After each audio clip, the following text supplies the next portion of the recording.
Here's your video showing you how to repair or replace a flapper in your toilet in case you have water running. So take the lid off. Shut off your water at your angle stop, which is pretty simple. Like this. Drain the water.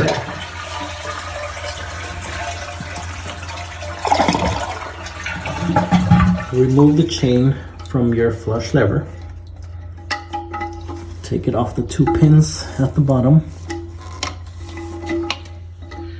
Get your new one.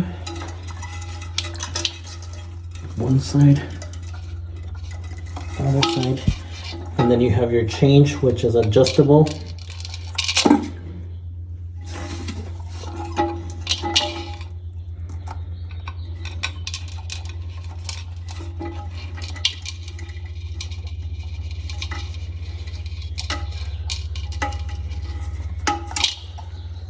Should be good, and then turn your water back on. And that's it.